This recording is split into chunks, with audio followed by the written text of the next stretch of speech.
नमस्कार दोस्तों, कहानी कथा में आपका स्वागत है। तो कहानी शुरू करते हैं। 4 महीनों के भीतर ही दोनों के घर वालों ने उन दोनों की शादी करवा दी। क्योंकि अमन की नौकरी बेंगलोर में थी, तो दोनों शादी के बाद वहीं सेटल हो गए। अवनी को अपने सास ससुर के साथ रहने का ज़्यादा समय नहीं मिल पाया। उसके अपने माता पिता की तरह उसके सास ससुर भी गुजरात शहर में ही रहते थे। उन लोगों के साथ तो बस फ़ोन पर ही बात हो जाती थी। उन दोनों को बेंगलोर आए हुए बस कुछ ही दिन गुजरे थे और अवनी पीसीएस की परिणाम आ गया था। उसका अगले साक्षात्कार के लिए चयन हो चुका था। वह बहुत ज़्यादा खुश थी।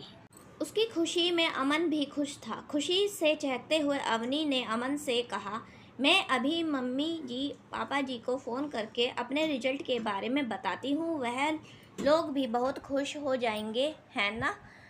तभी अमन ने उसे रोकते हुए कहा, नहीं अभी नहीं। क्यों अभी क्यों नहीं? उन्हें तो बताना ही पड़ेगा ना। और फिर उनकी अपनी बहू की उपलब्धि जानकर उन्हें खुशी नहीं होगी क्या?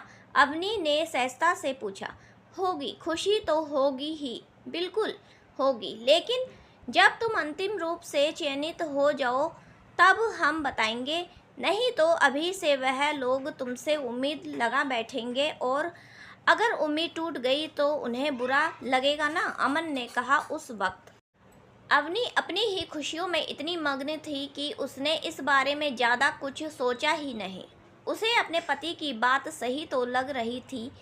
असल में अमन को अपनी बातों से अवनी को बहला तो दिया था, मगर एक बात उसे परेशान कर रही थी कि वह खुद भी इतनी बड़ी बात को अपने माता पिता से छुपाना नहीं चाहता था। लेकिन वह जानता था उसके माता पिता चाहे कितनी भी प्रगतिशील होने की बात कहें, वह लोग कितना भी कह ले कि उन्हें पढ़ी लिखी बहू चाहिए, लेकिन फिर भी उन्हें यह कभी मान्य नहीं होगा कि बहू की नौकरी के लिए बेटा अपनी अच्छी खासी नौकरी छोड़ दे या फिर घर से काम करे। अभी से घर में कोई तनावपूर्ण वातावरण न बन जाए, यही सोच उसने अपनी को बात करने से रोक दिया था। हमारे समाज की यही तो विडंबना है। आज हम स्त्री पुरुष समानता की कितनी भी दुहाई क्यों ना दे दे, फिर भी कोई भी माता पिता आज भी यह बर्दाश्त नहीं करेगा कि उनका बेटा घर में रहकर काम करे, घर की देख रेख करे और बहू बाहर जाकर काम करे। एक बार के लिए माता पिता मान भी जाएं तो समाज उन्हें यह बात स्वीकार नहीं करने की इजाज़त देता। जब घर वाले यह पति पत्नी समझ आपसी समझ और चर्चा के निर्णय ले भी लें तो हमारा समाज बातें बनाने लगता है। कोई कहता है जोरू का गुलाम बन गया है, तो कोई कहता है अरे यह तो अपनी पति से डरती है। दोनों ही तरफ से समाज बोलता है, तो फिर यह स्त्री पुरुष समानता की बात क्यों करते हैं आखिर? अमन को डर था कि अगर अभी उसके माता पिता को अवनी के चयन के बारे में पता चल जाएगा तो शायद वह उसको साक्षात्कार के लिए जाने ही न दे। बहू का काम और पद बेटे के काम और पद से बड़ा हो, यह माता पिता कैसे स्वीकार कर सकते थे? आगे जो होगा देखा जाएगा, ऐसा सोच अमन ने अपनी अवनी का साथ देना ही ठीक समझा था। और फिर शादी से पहले भी उसने यही सोचा था कि दिन गुजरते गए और अमन के मशवरे पर ही अवनी दिल्ली में मिले नौकरी के ऑफर को छोड़ सिविल सर्विसेज के साक्षात्कार की तैयारी करने में जुट गई। उसने अपने माता पिता को कुछ भी इस चयन के बारे में कुछ नहीं बताया था। उसका साक्षात्कार गुजरात में ही था।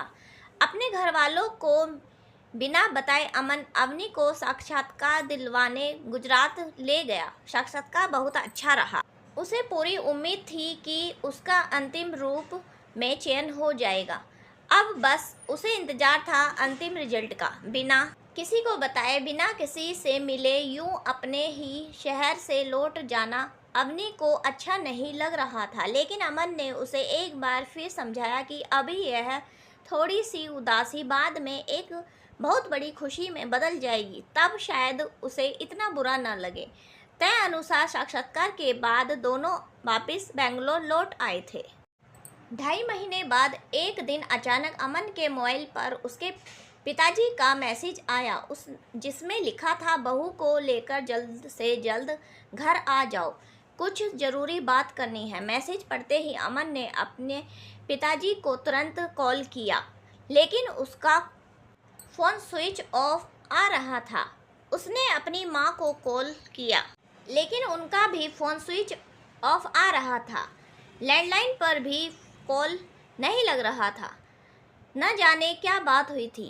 हैरान परेशान उसने सबसे पहले अवनी को कॉल किया और सारी बात बताई। अवनी ने उसे जल्दी से गुजरात की टिकट बुक करने के लिए कहा और दोनों अगली ही फ्लाइट से गुजरात के लिए निकल गए। पूरे रास्ते अमन और अवनी के मन में कई तरह के ख्याल आते रहे, लेकिन दोनों ही एक दूसरे को दिलासा देते हुए घर पहुंचे। घर पहुंचते ही जब अमन ने पिताजी को दरवाज़ा खोला तो सामने माता पिता को स्वस्थ पाकर दोनों की जान में जान लौट आई। इससे पहले कि वह दोनों कुछ पूछ पाते, अमन के पिताजी ने कहा, आइए आइए लाड साहब, अब तो आप इतने बड़े हो गए हैं कि घर के पास से होकर गुजर जाते हैं, लेकिन घर आने का समय नहीं मिल पाता आपको।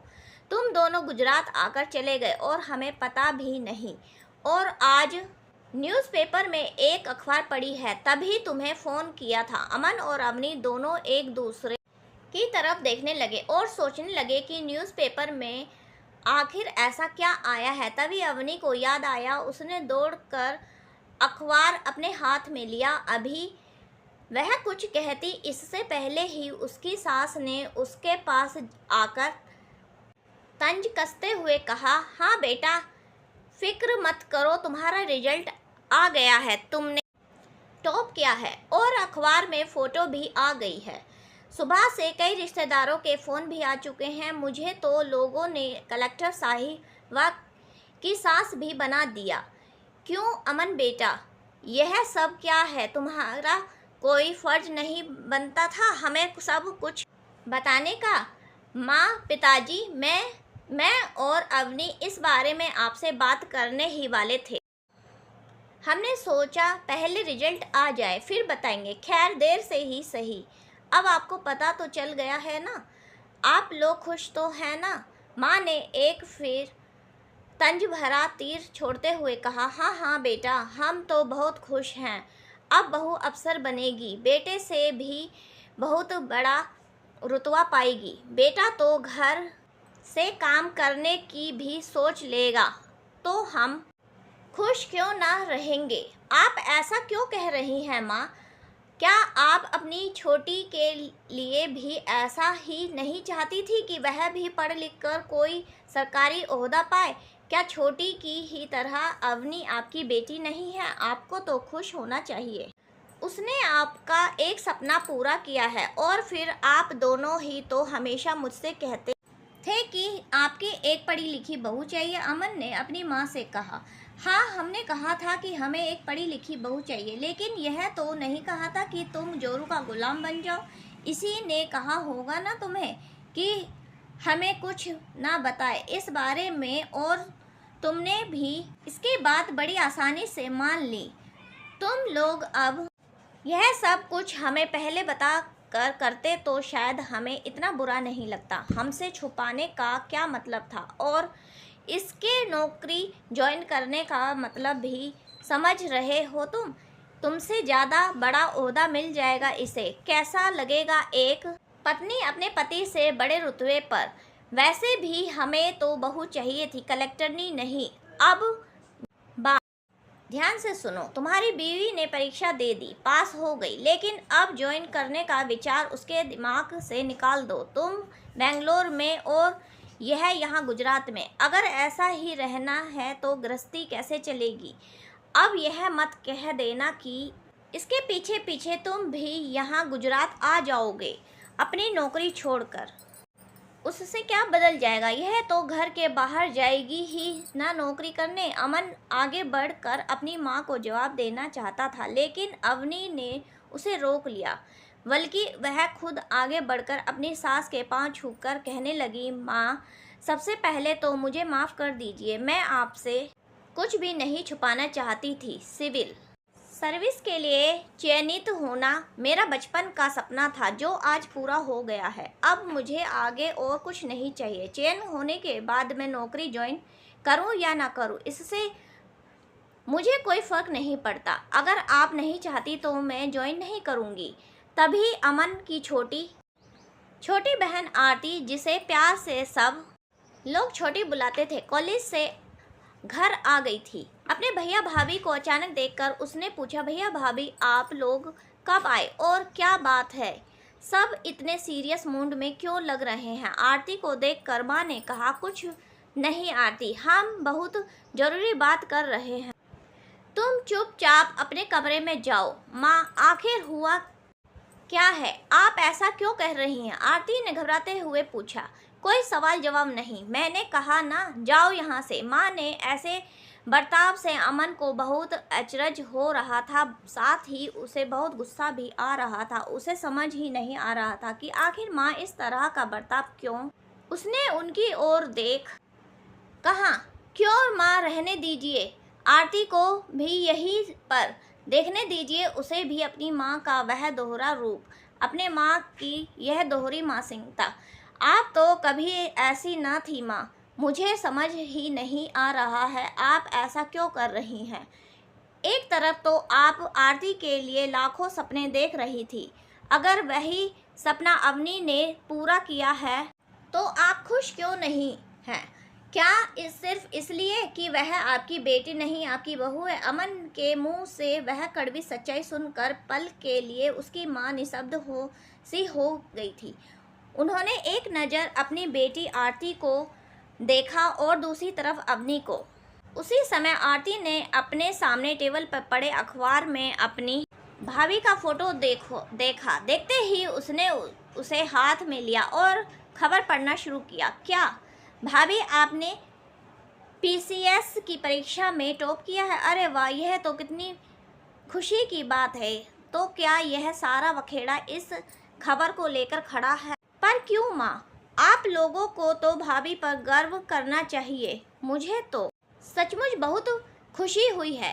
एक बात बताइए माँ, पिताजी, अगर भाभी की जगह आज अखबार में मेरी फ़ोटो छपी होती तो क्या तभी आप लोगों का यही रिएक्शन होता? नहीं ना? तो फिर क्यों आप लोग घर का माहौल ख़राब करने पर तुले हुए हो? पिताजी को काफ़ी देर से खामोशी से सबकी बातें सुन रहे थे। कहने लगे, आरती, अमन, तुम लोग अपनी माँ को समझ नहीं रहे हो। आज सुबह से कई लोगों ने तंज सुन चुकी है वह, और इसीलिए ऐसा बर्ताव कर रही है। किसी ने कहा, बहू बड़ी सरकार अफसर बन गई है तो बेटे को मामूली नौकरी करने की क्या ज़रूरत है? तो इसी ने कहा, कलेक्टर की सास बनने के बाद हमें भूल ना जाना माँ। वह उसके बेटे को कोई नीचा दिखाए तो यह बर्दाश्त नहीं करेगी वह। कुछ लोग की चुप्पी की बात उन्होंने अपनी पत्नी की ओर देखते हुए आगे कहा, बिमला, बच्चों की बात भी उनकी जगह सही है। हमें बेटी और बहू में फ़र्क नहीं करना चाहिए। क्यों हम सिर्फ नाम के लिए पढ़ी लिखी बहू को अपने बेटे से ब्याहना चाहते हैं? क्यों उसका बाहर जाकर नौकरी करना हमें पसंद नहीं? यही बात अगर हमारी बेटी पर आती है तो क्यों हमारी सोच एकदम से विपरीत हो जाती है? यह बात तो सोचने वाली है ना। हमें अपनी यह दोहरी मानसिकता बदलने की आवश्यकता है। क्यों ना इसकी शुरुआत हम अपने ही घर से करें। उन्होंने पलटकर अवनी की ओर देखा और कहा, बहू, तुम्हारी इस सफलता के लिए तुम्हें बहुत बहुत बधाई देता हूँ। साथ ही तुम्हें सच्चे मन से आश्वस्त भी करता हूँ कि तुम यह नौकरी जरूर करोगी। हम सब तुम्हारे साथ हैं। एक कलेक्टर साहिबा का ससुर कहना मेरे लिए गर्व की बात होगी। हमारा आशीर्वाद सदैव तुम्हारे साथ है। क्यों बिमला, मैं सही कह रहा हूँ ना? अपने बेटे अमन, अपनी बेटी आरती और अपने पति की कही सारी बातों पर गौर करने के बाद विमला जी को अपनी ही सोच पर शर्म सी आने लगी थी। उन्होंने अपनी बहू के पास जाकर कहा, अपनी बेटी, क्या अपनी इस माँ को उन अपशब्दों के लिए माफ़ करोगी जो अभी कुछ देर पहले कहे थे? माफ़ी कैसी माँ, ऐसा मत कहिए, बल्कि मैं तो आपसे माफ़ी मांगना चाहती हूँ, मैं आपका दिल नहीं दुखाना चाहती थी, अवनी ने कहा। दूसरे ही पल माँ ने उसकी बात सुनकर उसे गले लगा लिया था। तभी आरती ने खुशी से झूमते हुए कहा, चलो चलो सब लोग रेडी हो जाओ, मेरी भाभी ने PCS ने टॉप किया है, सेलिब्रेशन तो बनता है। आज हम सब मिलकर बाहर खाना खाने जाएंगे, क्यों, कैसा लगा प्लान भाभी? उसकी बातें सुन सब लोगों के चेहरे पर खिल उठे थे। थोड़ी देर बाद बाहर जाने के लिए जब अवनी अपने कमरे में तैयार हो रही थी तो अमन ने पीछे से आकर उसे गले लगा लिया और कहा, सुनो, फिर कभी मत कहना कि तुम्हें इस नौकरी से कोई फ़र्क नहीं पड़ता, क्योंकि मैं जानता हूँ कि तुम्हें फ़र्क पड़ता है और पढ़ना भी चाहिए। तुम इस परीक्षा में केवल चयनित नहीं हुई हो, तुमने टॉप किया है। आगे जो भी नौकरी, पद, प्रतिष्ठा, ओहदा तुम्हें मिलेगा, तुम उसके हकदार हो। अपने पति की बात सुन अवनी ने उसे चूमते हुए कहा, ओह अमन, तुम नहीं जानते, तुम्हें पाना मेरे लिए इन सब बातों को पाने से भी बढ़कर है। तुम ना होते तो मैं शायद यहाँ तक का सफ़र कभी भी पूरा न कर पाती। तुम्हारी उस एक अनुमति ने मेरे सारे सपने सच कर दिया। अनुमति देने वाला कौन होता हूँ अभी? आखिर एक लड़की को अपने सपने पूरे करने के लिए अनुमति की ज़रूरत पड़ती ही क्यों है? पुरुषों ने आज तक किसी से कोई अनुमति नहीं ली। हम लोग स्त्री पुरुष समानता की बड़ी बड़ी बातें करते हैं, लेकिन असल में इस क्षेत्र में अभी भी बहुत कुछ करना बाकी है। लोगों के नज़रिए को बदलना बहुत ज़रूरी है। इस तरह आज माता पिता जी का नज़रिया बदला, ऐसे ही बदलाव की ज़रूरत हमारे समाज को भी है। तभी तो फिर इस समाज की दूसरी अवनियाँ अपने सपनों को पूरा कर पाएंगी। कल जब तुम समाज में बदलाव लाने जितनी सशक्त हो जाओ तो इस बात पर ज़रूर ध्यान देना, तुम साथ दोगे तो ऐसा बदलाव ज़रूर आएगा अमन। इतना कहकर अवनी ने अपने जीवन साथी को गले लगा लिया। दोस्तों, हमारी कहानी कैसी लगी कमेंट में ज़रूर बताएं। Thank you.